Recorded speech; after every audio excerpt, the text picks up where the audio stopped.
The parable of the wheat and the weeds is a parable of judgment. Judgment. Boy, there's a loaded term, or at least it's become a loaded term in more recent generations. It wasn't too long ago that, judgment, God is our judge, and someday we will all stand before God. That seemed to be generally and easily accepted. But I suppose in a desire to stress grace, even the word judgment has gone out of style. I remember growing up, there were certain Christians, certain people I knew in the church. I think they only knew one Bible verse, and that was Matthew 7:1. Do not judge, lest you be judged. So anything said critically or challenging or quite, don't you judge or you'll be judged. And those are indeed Jesus' words. In my lifetime, the words judgmental and judgmentalism have come into our vocabulary, words that were never even there before. One mustn't be judgmental. Well, what about judgment? A good thing? Indeed, we are not to be quick to judge. That remark should be undeniable. And yet, we want people with good judgment. You want a mate with good judgment. You would not want to give your mate thousands of dollars and send them down to the car dealership, and they come back instead with magic beans. That is not good judgment. And good judgment is a good thing to have. The wheat and the weeds addresses matters of judging and judgment in a subtle and rather challenging way. This is a passage I've never preached before. I've been preaching for a long time, and I guess shame on me with that confession. But there's some tension there. There's some ambiguity. It's not the simplest of parables. And yet, as we study it, we find truth, and indeed we find great peace. It is a parable of judgment and begins as a parable of suspended judgment. Now, Jesus is speaking to the crowds. It says he put before them a parable. The kingdom of heaven may be compared to someone who sowed good seed in his field. But while everyone was asleep, an enemy came and sowed weeds among the wheat, and then went away. So when the weeds came up and bore grain, then the weeds appeared as well. It begins with a wholesome planting. Now, from the way Jesus has already been speaking, it should be rather plain. The seed is the gospel, the good news of life in Christ. The soil, well, that's our hearts. And we are that good fruit, that wheat shooting up to bear fruit and to be for the good. But something happened. Weeds were planted by an enemy. And the slaves of the householder came to him and said, "Did you not sow good seed in your field? Where then did these weeds come from?" He answered, "An enemy has done this." And the slaves said to him, "Then do you want us to go and gather them?" Something terrible had happened, the work of an enemy. Now this is quite an attack.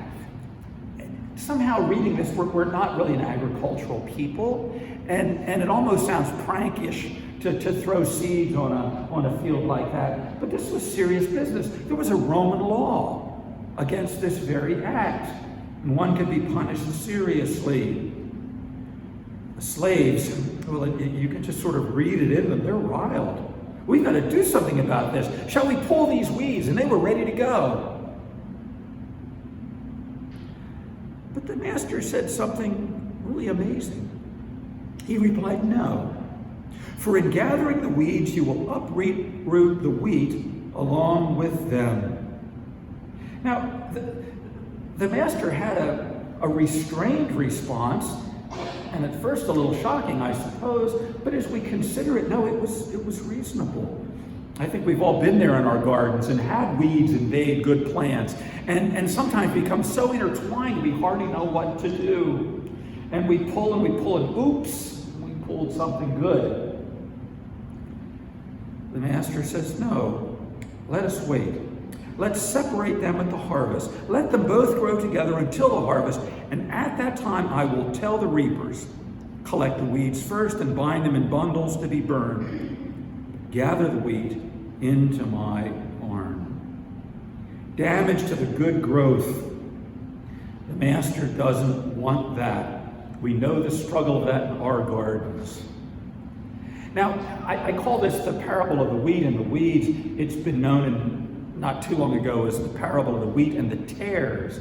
I am told that tares was a term referring to all kinds of weeds and ground cover in the ancient world. And the scholars say that actually there's a weed called darnel. I don't know if there's any equivalent to it here in the Western world, but there was a plant that would grow up and look very much like wheat until it finally presented its head, and then it became apparent. And again, we've had that in our gardens. I know my wife and I will go around for months around the house. Wait, is that supposed to be growing? We go back and forth about it. And sometimes you have to let things grow for weeks till you really know. Sometimes pleasantly surprised, sometimes, oh, confound it, we should have pulled it out 3 months ago. So it is in the world of agriculture. But the warning is given. Don't go pulling those weeds, for you will do harm. And so we live in a mixed world. Jesus came and he spread the good news, and many received that news, and hearts were filled with love, and the church came to be.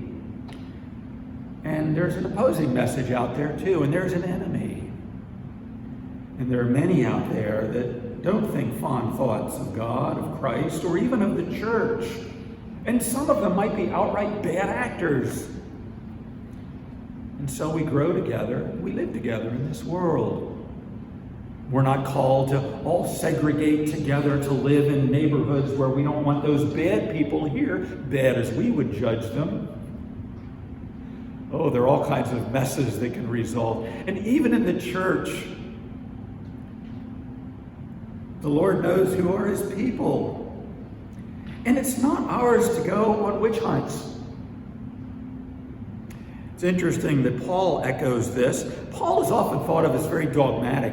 Paul, when there was an argument that was worth dying for, Paul would die for it. One thing we don't realize about Paul is Paul celebrated an amazing array of faith expressions in the early Christian church. And he wanted everybody to get together and appreciate each other. He said there in 1 Corinthians 4:5, do not pronounce judgment before the time, before the Lord comes, who will bring to light the things now hidden in darkness, and will disclose the purposes of the heart. Then each one will receive commendation from God. We find very much of a Pauline affirmation of Jesus' parable right there. The parable of the wheat and the weeds is a parable of judgment suspended. And the Matthew 7 oneers, as I sometimes call them, they love this parable. But they forget there's more to the parable than just not pulling the weeds immediately. The parable says, let judgment be suspended, and there will be a judgment. Evil will come to naught. Let them both grow until the harvest. And at the harvest time, I will tell the reapers, collect the weeds, bind them, burn them, gather the wheat into my barn. He says that first in the parable. Now, it's spoken rather matter-of-factly. It's one of those things we almost miss that remark as Jesus just kind of explains very quickly this little illustration. It's later when he talks to the disciples that we find him a little more animated. He says, the weeds are the children of the evil one, and the enemy who sowed them is the devil. The harvest is the end of the age, and the reapers are angels. Just as the weeds are collected and burned up with fire, so it will be at the end of the age. The Son of Man will send his angels, and they will collect out of his kingdom all causes of sin and evildoers. And they will be thrown into the furnace of fire, where there will be weeping and gnashing of teeth. There it gets a little scary. But he goes on to say how the righteous will shine. The righteous will shine like the sun in the kingdom of their Father. Let anyone with ears listen. Oh, the righteous will shine. It will be their day. And really, we should hear this and say, oh, I know all about that. For it's nearly every week we confess, and Jesus will come again to judge the living and the dead. This is a part of our most basic confession. A hope and a comfort for believers that there will be justice. There will be a day of righteousness. This parable presents us with a rather, a strange tension. On the one hand, suspend judgment. Let us not be quick. Let us not be harsh to judge. And yet, having said that, Jesus also very clearly affirms, and there will come a day of judgment. I like to use the term a tension in this parable. Sometimes you say, well, there's a balance. A balance almost sounds like you're canceling each other out. You know, there's a tension here. It pulls us one way and it pulls us another way. And we walk between that tension there. This is a day of grace. Let us not be quick to judge. And judgment will come, and let us be sobered. This is one reason this parable is not as celebrated as many others. Sometimes it's a little hard to hold in our heads. We need to work on it a while. And what is Christ telling us in all of this? I find it helpful to understand this as a parable of the meantime. We're living in the meantime. We're living in a day of grace. We are awaiting a day of judgment. And Jesus is telling us, be careful and cautious in your judgments. Don't be harsh. Don't try to sort out the harvest before the harvest comes. Now, take this, you Matthew 7-1ers. Jesus, even a few chapters later in Matthew 18, is speaking of church discipline and of those who won't listen and may even need to be shown the door, at least for a season. This is not to say that we are to have no rules and enforce nothing and to be a gullible people, but we're to be very careful and very cautious in judging and criticizing. We should be long instead on encouraging and building up. You know, this came to mind the other day. I came across some years ago a prayer of William Penn. Lord, help me not to despise or oppose what I do not understand. Now there's a prayer for restraint. Lord, there's so much in this world I don't understand, and sometimes it just bothers me, so I want to pounce on it. Penn said, no. And he prayed that the Lord would spare him from such sin, and indeed the Lord did. And what a wonderful witness and life. Let us be careful and cautious and sparing in our judgments. And let us see this instead as a season of persuasion. We're not here to say, see that stalk over there? Well, that's a weed, I can tell. No, that's not the way the game is played. We're to be a people of grace. We should look and say, I bet there's a whole head full of grain just ready to pop out. And we should do all that we can that those near us can experience and know the love of Jesus Christ. We need to love some people into the kingdom. We're not responsible to judge our neighbor. We are responsible to love and to encourage.